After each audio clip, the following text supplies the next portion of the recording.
He was born a peasant but rose to control the whole of Russia. He could heal the sick in ways that mystified the best doctors of his time. He survived assassination attempts that would kill any ordinary man, poisoned, stabbed, shot, and yet he walked away. He had the power of prophecy, making bold predictions that seemed to come true.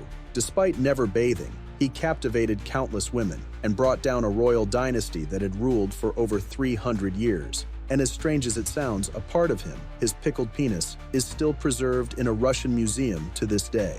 This is the larger-than-life story of Grigori Rasputin, the mystical sex wizard who helped end the Russian monarchy. What was it about Rasputin that made him seem untouchable, almost supernatural? Was he truly gifted with mystical powers, or was he simply the most cunning man in Russian history? Today we're diving into Rasputin's world, a world where religion, superstition, and politics intertwined to create one of history's most perplexing figures. But behind the legendary stories, how much truth is there to this mad monk's powers? From peasant to prophet to powerful royal advisor, Rasputin was both revered and reviled in his time, and his influence left a mark that would reshape Russian history forever. This is the story of Grigori Rasputin, a journey into mystery, power, and the strange forces that surrounded the last days of Imperial Russia. Grigori Rasputin was born in 1869 in the remote Siberian village of Pokrovskoye, where life was tough, harsh, and far from the royal grandeur he would later experience. Siberia itself was a desolate land, a place known more for exile and punishment than for raising someone of importance. The Rasputin family, poor peasants with little more than a small plot of land, worked tirelessly just to survive the brutal winters.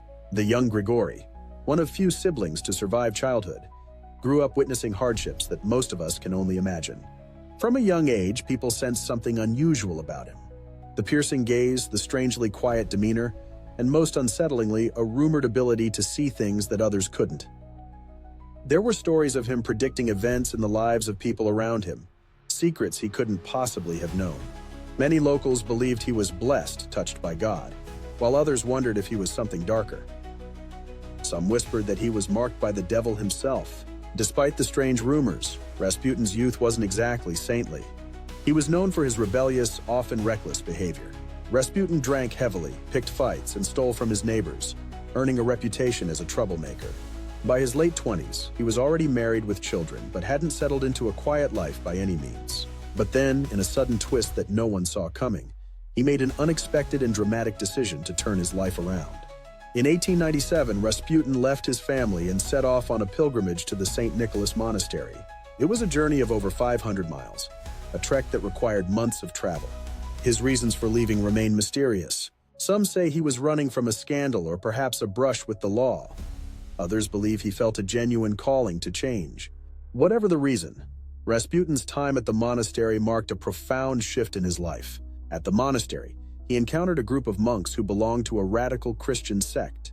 They practiced rituals that emphasized sin and redemption in ways considered extreme, even heretical. This fringe group believed that true salvation required experiencing sin firsthand, only to then purge it through suffering and penance. Rasputin was captivated, and in their teachings he found a blend of faith and mysticism that resonated with him deeply. He began to see himself as a spiritual healer, a conduit for divine power. When he finally returned to Pokrovskoye, Rasputin was no longer just the wild young man the village had known. Now he was a self-proclaimed holy man with a message, and his methods were anything but ordinary. He started roaming the Russian countryside, healing the sick, gathering followers, and spreading his own version of faith. He performed what seemed like miracles, convincing many that he had been touched by God. His fame spread, and with it the rumors of his growing powers. By the early 1900s, tales of the mysterious healer from Siberia reached St. Petersburg, the heart of Russian high society. Word of his abilities intrigued Russia's aristocracy, who were fascinated by mystics and spiritual healers. It was only a matter of time before Rasputin's journey would take him from Siberian obscurity to the very center of Russian power. By 1905, rumors of Rasputin's powers had reached St. Petersburg's elite. The Russian aristocracy was gripped by a fascination with mystics, seers, and spiritual healers, and Rasputin's reputation was exactly the type of enigma that appealed to them. He was invited to meet several influential figures within the Russian Orthodox Church who wanted to see if this healer from Siberia was the real deal. But Rasputin's rough, unpolished demeanor, his smell, his wild hair, and his intense, unblinking gaze surprised even those used to strange characters. Despite their initial doubts, those who met him quickly felt his powerful presence, and word of his abilities spread like wildfire. This mystique caught the attention of Tsar Nicholas II and, more importantly, the Tsarina, Alexandra Feodorovna. For years, Alexandra had been plagued by fear and worry over the health of her only son and heir, Alexei. The young prince suffered from hemophilia, a rare blood disorder that prevented his blood from clotting properly. Even a minor injury could lead to life-threatening bleeding, and the Tsarina was desperate to find anything or anyone who might be able to save her son. The idea of a man who could heal miraculously was exactly the hope she was seeking. Rasputin's first encounter with the Romanovs was nothing short of extraordinary. When Alexei suffered an especially severe bleeding episode, Rasputin was summoned to the palace. In an unprecedented move, he asked all doctors to leave the room, demanding complete solitude with the boy. The next day, to the amazement of the royal family and physicians, Alexei's condition seemed to improve miraculously. Alexandra was convinced she had finally found a true holy man, and Rasputin had secured his place within the royal circle. Over the next several years, Rasputin became a trusted fixture within the royal household. He didn't just heal Alexei. He became a spiritual advisor, a confidant, and in many ways, the Tsarina's most trusted counselor. Alexandra referred to him as our friend, and his presence provided her with a sense of peace she had never known before. Rasputin's influence grew so strong that he began to play an active role in advising the Tsar and Tsarina on matters of state, and some would say he held as much sway over their decisions as any official advisor. Yet Rasputin's rise to power came at a price. While he was beloved by the Tsarina and feared by her critics, many in the Russian nobility viewed him with suspicion and scorn. They were horrified by his unchecked influence, disgusted by his wild behavior and unrefined manners. Rasputin was often seen in public with questionable companions, engaging in behavior that seemed completely at odds with his supposed piety. Scandalous rumors began to circulate about his relationships, his late-night escapades, and his controversial beliefs about sin and salvation. As Rasputin's presence within the palace intensified, so did the unease among the nobles and even the clergy. They believed his influence over the Tsarina was unnatural, even dangerous. Some called him the devil incarnate, a man who had bewitched Alexandra, twisting her judgment and manipulating her trust. And in the background of all this, Rasputin issued a chilling prophecy.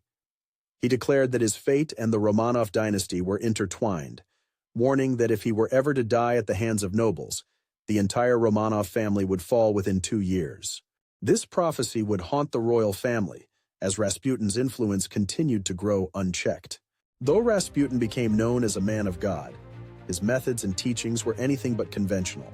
Unlike traditional Orthodox clergy, Rasputin's beliefs were built on the idea that true salvation could only be achieved by fully embracing sin and then repenting. This philosophy, a twisted take on redemption, became the foundation of his strange religious practices. One of the groups that influenced him was an obscure sect known as the Callisti. This fringe Christian group believed in purging sin by experiencing it firsthand. They held wild ceremonies, speaking in tongues, and at times engaging in mass ritual practices that included everything from self-flagellation to communal dancing until exhaustion. Rasputin adapted elements of these practices, preaching that one could only understand and overcome sin by indulging in it, an approach that earned him scandalous fame across Russia. As his fame spread, so did the rumors about his methods. Rasputin's gatherings often took a darker, more controversial tone. He would invite women from all walks of life to join him in prayer sessions that often spiraled into something far less spiritual. Many accounts describe how these prayer gatherings blurred the line between devotion and indulgence. Some women claimed to experience an intense spiritual connection with Rasputin, while others whispered that he used his influence to seduce followers, promising them that their sins would be absolved if they gave in to his demands. While Rasputin may have been seen as a healer and holy man by the Tsarina, to others he was something entirely different, a charlatan, a deviant, even a madman. Many priests and religious leaders of the time condemned him, calling his practices heretical and accusing him of using the devil's powers rather than God's. His willingness to break with tradition, his unrefined behavior, and his open disdain for the high society norms only added fuel to the fire of suspicion around him. This divide between his followers and his critics created a fierce tension, one that would ultimately contribute to his downfall. And yet, it was this very aura of danger and mystique that attracted people to him. Rasputin's so-called healing powers seemed otherworldly to many. It's said that he could calm people with just his gaze, that he could relieve them of physical and emotional ailments simply by laying his hands on them. These mysterious powers led many to believe he had a direct line to God, or to something much darker. Some in high society even claimed that he could read minds, and stories about his ability to perform miracles continued to grow with each encounter. But it wasn't just his religious practices that stirred controversy. His personal lifestyle was filled with contradiction and excess. Known for his lack of hygiene, Rasputin reportedly refused to bathe, wore the same clothes for days on end, and yet somehow managed to bewitch countless women. He was a man of insatiable appetites, and his unwashed, wild appearance only seemed to add to his allure. His followers found him magnetic, even hypnotic, while his critics saw only filth and depravity. With such a unique blend of charisma, mysticism, and disregard for social norms, Rasputin's reputation as a holy man and devil incarnate only grew. He was an enigma, a man who openly defied the very church he claimed to serve, who dismissed societal expectations with a mere wave of his hand. In Rasputin's mind, he answered to a higher power, and nothing on earth could contain him. And as his influence spread, his followers and critics alike watched him with both fear and fascination. By the time World War I engulfed Russia, Rasputin's influence was at an all-time high, and so was his list of enemies. Nobles, politicians, even clergy members had grown increasingly frustrated with Rasputin's control over the Tsarina and his seemingly unchecked power. Rumors of his exploits, his influence over Alexandria, and his strange teachings had spread across the empire, turning him into a hated figure among the Russian elite. Calls for his removal were growing louder by the day, and soon a group of nobles took matters into their own hands. Leading this conspiracy was Prince Felix Yusupov, a wealthy aristocrat and member of the royal family by marriage. He, along with a small group of conspirators, devised a plan to end Rasputin's influence once and for all. They believed that by killing Rasputin, they could weaken the Tsarina's grip on the throne and restore stability to the empire. But as many have said, Rasputin wasn't an easy man to kill. On a cold December night in 1916, Yusupov invited Rasputin to his palace under the pretense of a social gathering. But the party was a ruse, a carefully staged trap. Once Rasputin arrived, he was led down to a basement room where Yusupov offered him cakes and wine laced with cyanide. The poison was meant to kill Rasputin swiftly and silently, but to Yusupov's growing horror, Rasputin ate the cakes, drank the wine, and remained entirely unaffected. Minutes passed, then hours, and Rasputin showed no signs of distress. Realizing the poison hadn't worked, Yusupov retrieved a pistol and shot Rasputin in the chest. Rasputin collapsed, and Yusupov, believing him dead, left the basement to inform his co-conspirators. But when he returned, he found a scene straight out of a nightmare. Rasputin was alive, dragging himself across the floor, attempting to stand.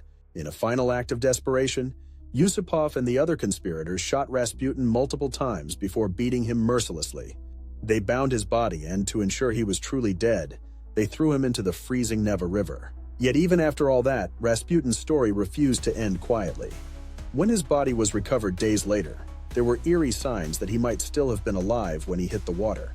Reports claimed his hands were frozen in a claw-like position, as if he had been struggling to break free from the ice. The autopsy even revealed water in his lungs, suggesting he had been breathing underwater. This detail fueled the legend that Rasputin had, once again, defied death and added to his mystique. This bizarre and drawn-out death only cemented Rasputin's image as a man who transcended the ordinary. To his followers, it was proof of his mystical powers, while to his critics, it was a dark sign that Rasputin was more than a man, perhaps a force they couldn't understand. And as strange as his death was, Rasputin had left a chilling prophecy before he died. He warned that if he were killed by nobles, the Romanov family would follow him in death within 2 years. In 1918, as the Bolshevik Revolution swept across Russia, this prophecy was fulfilled when the Romanovs were executed. To this day, Rasputin's death is shrouded in mystery. Was it simple luck that kept him alive after the poison? Did he possess some kind of supernatural resilience, as his followers believed? Or was it all a coincidence, a story twisted over time to enhance his legend? Whatever the truth, Rasputin's death remains one of history's most infamous assassination tales, a fitting end to a life as strange and controversial as his own. Grigori Rasputin's influence on Russian history is undeniable. To some, he was a healer, a visionary who brought comfort to the royal family during a turbulent era. To others, He was a manipulative figure who, whether through skill or sheer luck, insinuated himself into the highest levels of power and helped destabilize a dynasty. Even a century after his death, the question lingers. Who was Rasputin really?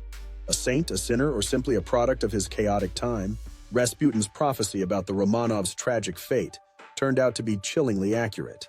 His warning that his death would bring about the end of the Romanov dynasty came true in less than 2 years. When the revolution broke out, Russia was swept into a wave of upheaval that would transform it forever. The imperial family fell, and with them, the old Russia that Rasputin had known also disappeared. Beyond the political impact, Rasputin's legend remains one of the strangest chapters in modern history. His life blurs the line between fact and myth. Stories of miraculous healings, dark powers, and inexplicable survival. The accounts of his last moments, his intense gaze, his unwashed appearance, and his rumored romantic entanglements have all contributed to his place as one of history's most enigmatic figures.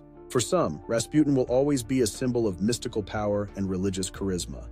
For others, he's a cautionary tale of unchecked influence and the dangers of superstition in politics. Ultimately, Rasputin's story is a reflection of the forces that shaped the end of Imperial Russia, a mixture of mysticism, faith, and fear.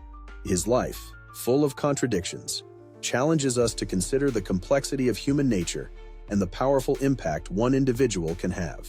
So, as we look back on Rasputin's life, perhaps the mystery is the message. In the end, Rasputin may be best remembered not for the details of his life, but for the larger questions he leaves behind. Was he truly a mystic or merely a man who mastered the art of persuasion? Perhaps that's a mystery we'll never fully solve.